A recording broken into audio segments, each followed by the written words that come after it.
क्या हर ठहराव सिर्फ शरीर का होता है, या चेतना भी किसी नए स्तर पर पहुंचने से पहले कहीं ठहरती है?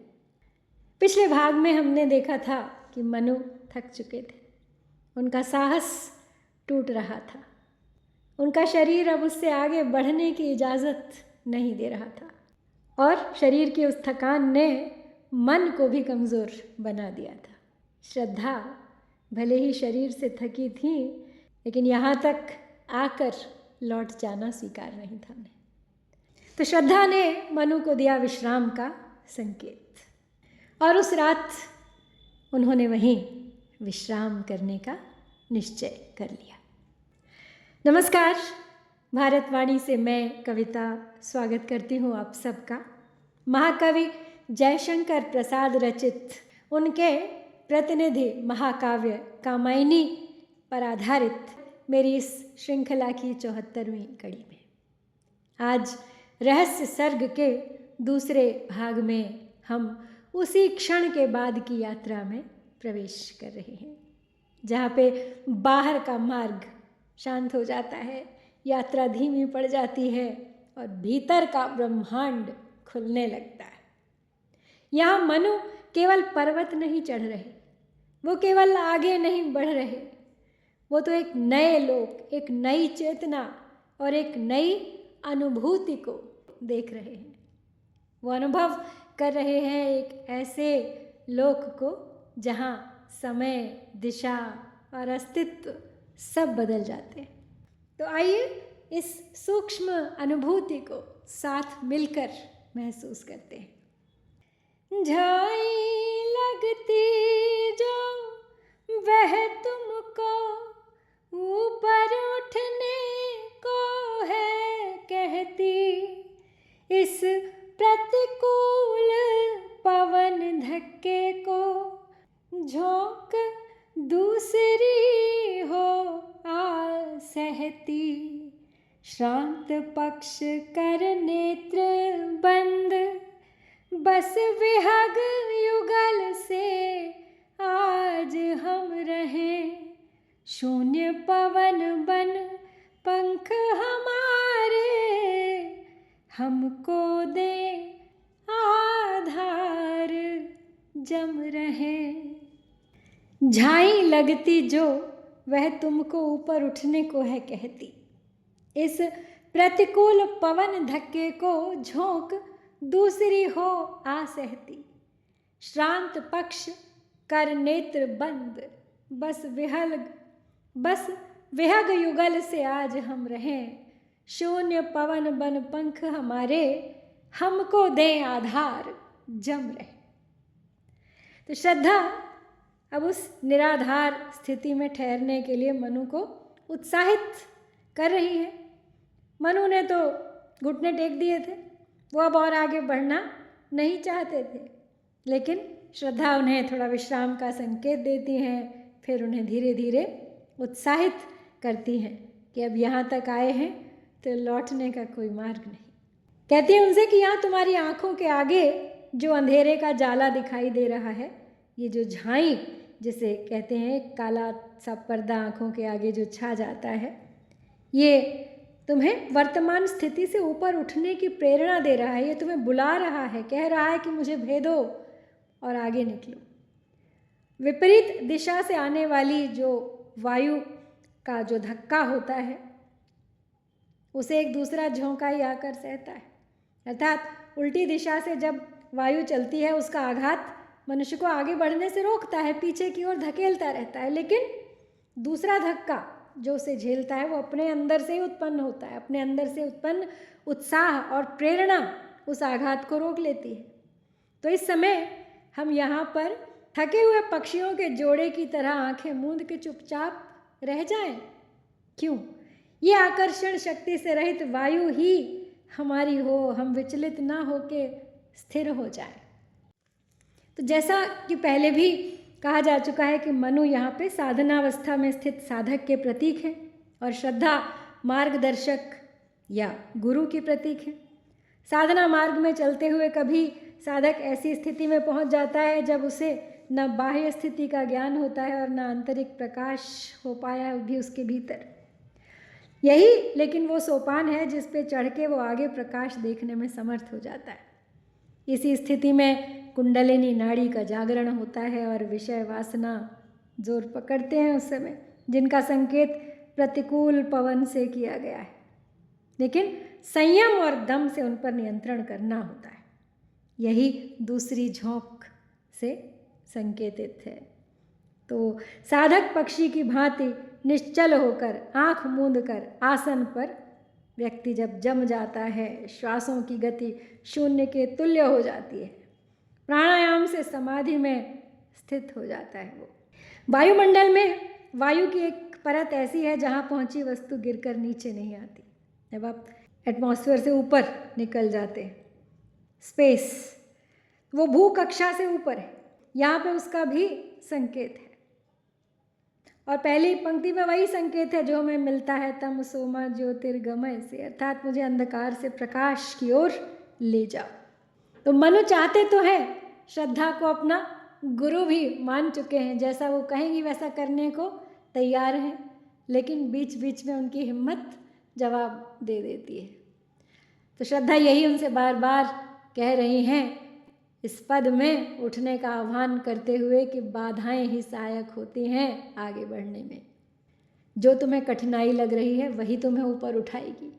प्रतिकूलता ही विकास की शक्ति होती है। एक पक्षी की तरह पंख समेट लेना ये हार नहीं बल्कि विश्वास है कि अब कोई और शक्ति संभालेगी। तो ये अहंकार से शरणागति की ओर की यात्रा है। घबराओ मत, यह समतम है, देखो तो हम कहाँ आ गए। मनु ने देखा आँख खोल कर, जैसे कुछ कुछ त्राण पा गए। ऊष्मा का अभिनव अनुभव था, ग्रह तारा नक्षत्र अस्त थे। दिवा रात्रि के संधि काल में ये सब कोई नहीं व्यस्त थे। घबराओ मत, यह समतल है, देखो हम कहाँ आ गए। मनु ने देखा आंख खोलकर, जैसे कुछ कुछ त्राण पा गए। ऊष्मा का अभिनव अनुभव था, ग्रह तारा नक्षत्र अस्त थे। दिवा रात्रि के संधि काल में ये सब कोई नहीं व्यस्त थे। तो मनु श्रद्धा के अब कहने के अनुसार कुछ आगे बढ़े तो एक समतल भूमि पर पहुंच गए। वहाँ उनको अब कुछ और ही अनुभव हो रहा था। तब उसी अनुभव का वर्णन है यहाँ पे कि श्रद्धा मनु से कहती है कि अब तुम क्यों घबरा रहे हो, आंखें खोल के देखो, तुमने हिम्मत की और देखो तुम कहाँ आ गए, हम किस स्थान पर पहुँच गए। तो ये सुन के मनु ने फिर आंखें खोली और सामने देखा तो उन्हें लगा कि मानो उनकी प्राण रक्षा हो गई, जैसे वो त्राण पा गए। अब तो अत्यधिक शीत और वायु के वेग का अब तक जो उन्हें बहुत अधिक शीत ठंडक का और वायु के वेग का, विपरीत वायु का सामना करना पड़ रहा था, वो अब न जाने कहाँ चला गया था। पहली बार उन्हें कुछ गर्मी का अनुभव होने लगा था।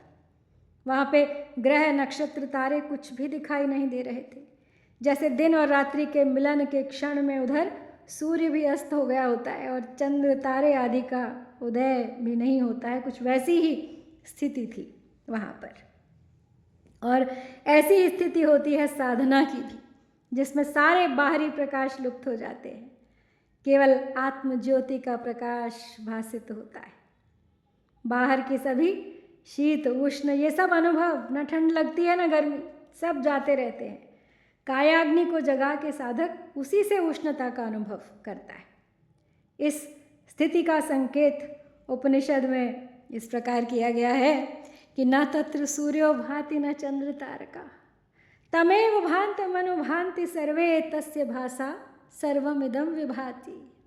अर्थात वहाँ सूर्य चंद्र तारे किसी का भी प्रकाश नहीं पहुँचता, सब उस आत्म ज्योति के प्रकाश से प्रकाशित होते हैं और यही है सच्ची समाधि के लक्षण।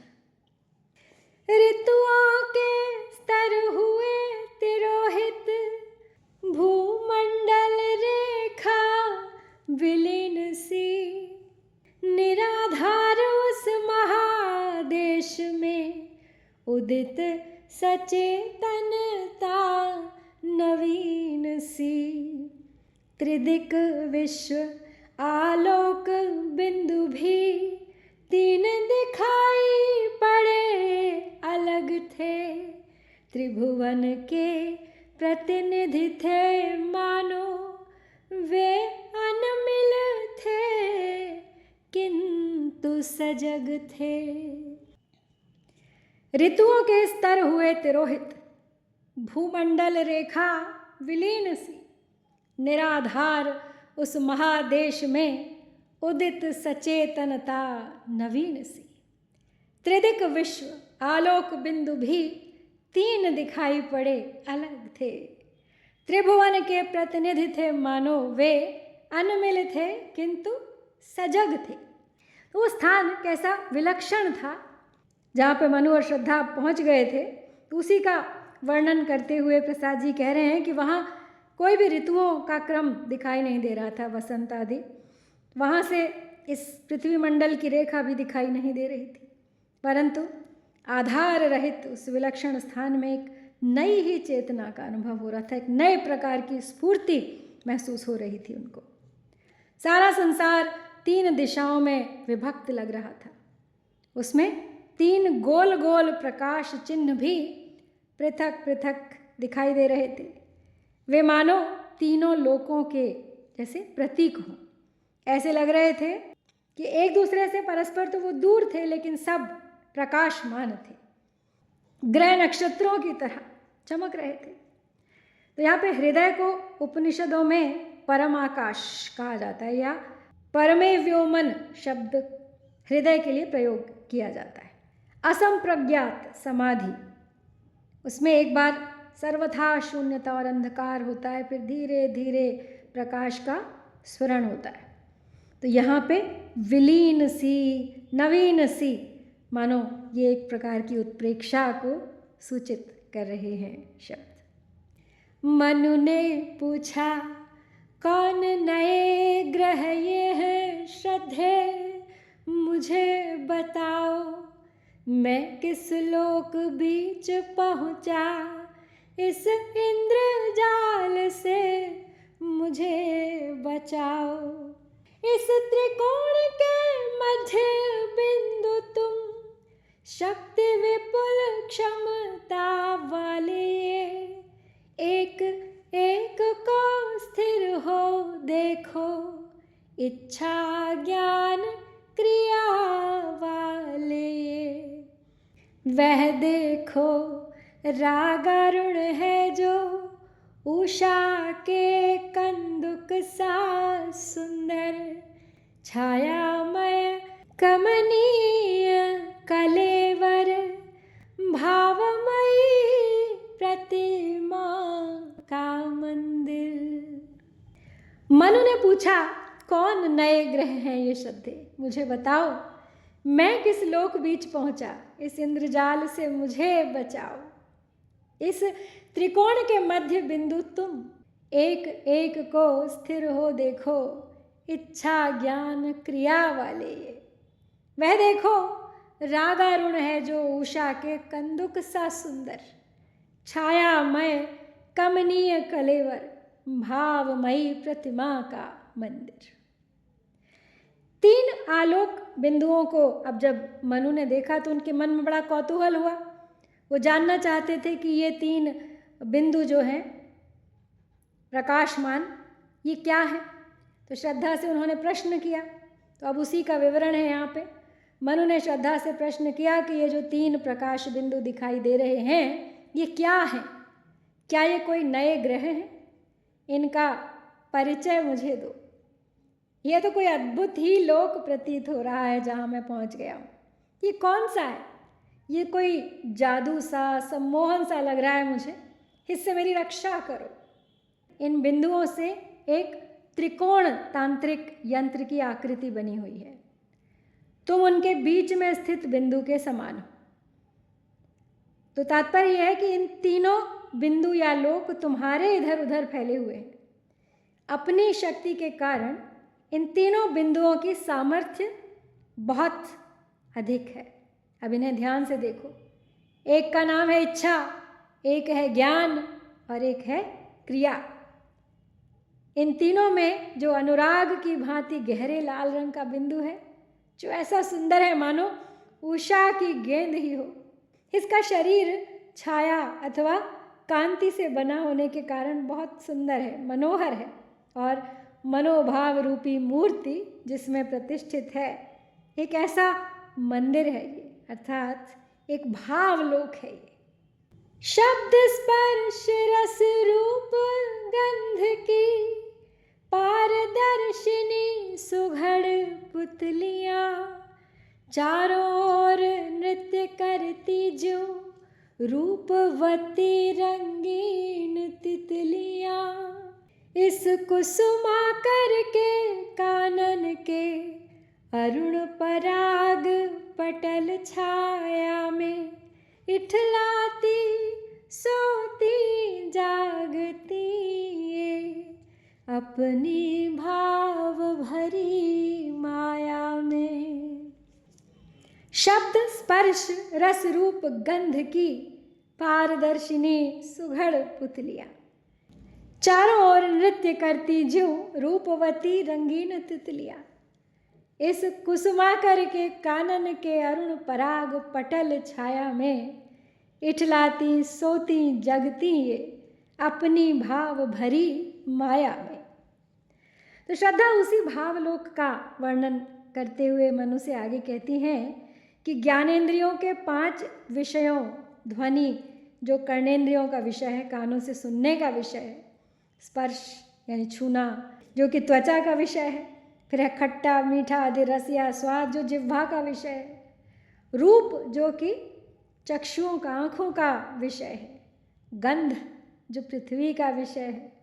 इन इंद्रियों के विषयों का अंत देखने वाली जो सुंदर पुतलियाँ अर्थात इंद्रियाँ इस बिंदु के चारों ओर ऐसे मनोहर नृत्य सा कर रही हैं, मानो जैसे कि सुंदर रूप वाली रंग बिरंगी तितलियाँ मंडरा रही हों इसके चारों ओर।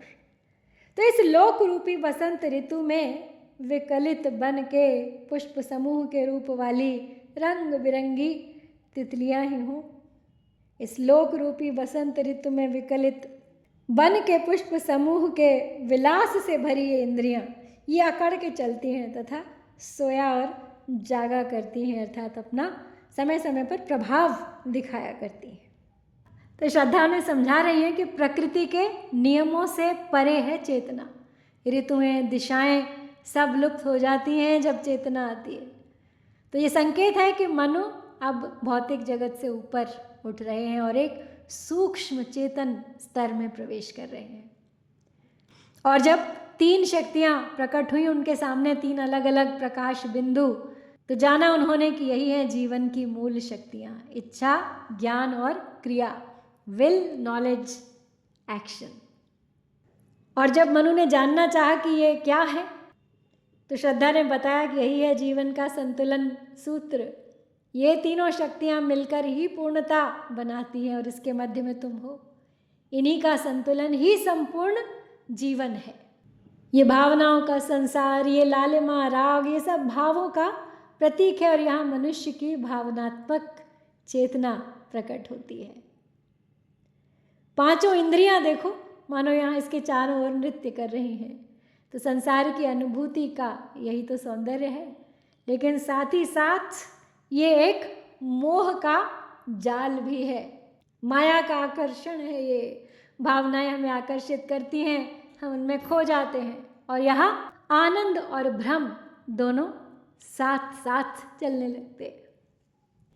वह संगीतात्मक ध्वनि इनकी कोमल अंगड़ाई है लेती, मादकता की लहर उठाकर अपना अंबर तर कर देती। आलिंगन सी मधुर प्रेरणा छू लेती फिर सिहरन बनती। नव अलंबुषा की व्रीड़ा सी खुल जाती है फिर जा मुंदती।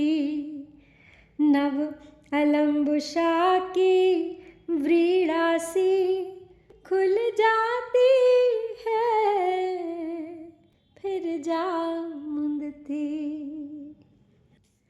वह संगीतात्मक ध्वनि इनकी कोमल अंगड़ाई है लेती। मादकता की लहर उठाकर अपना अंबर तर कर देती। आलिंगन सी मधुर प्रेरणा छू लेती फिर सिहरन बनती।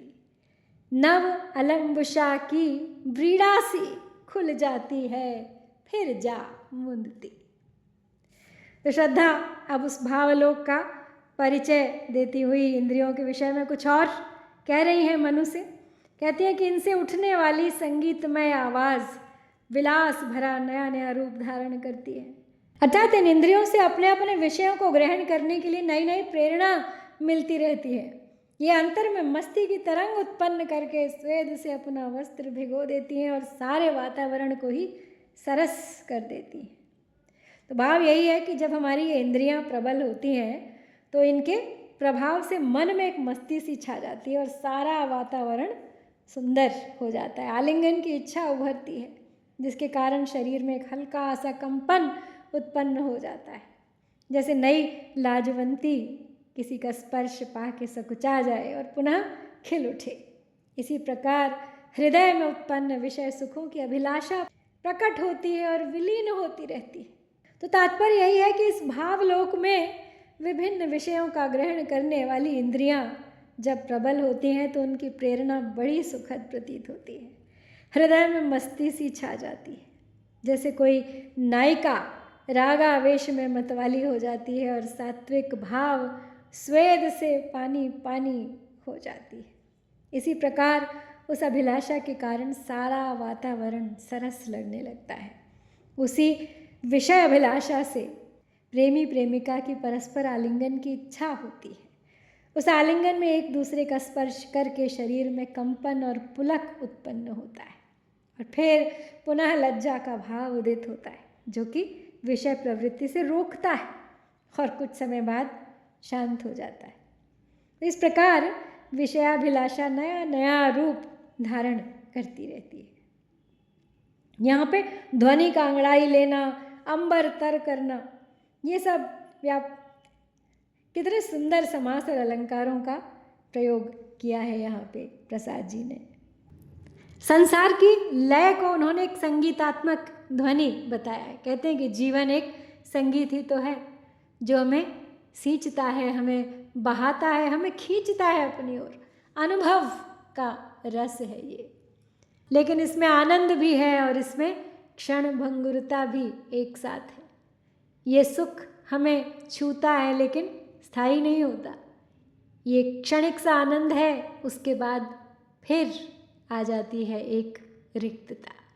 तो ये था रहस्य सर्ग का वो अद्भुत अनुभव जहाँ मनु की थकान एक नए बोध का द्वार बन गई है, जहाँ हमें भी ये समझ में आता है कि जीवन केवल चलने का नाम नहीं है बल्कि समझने का नाम है।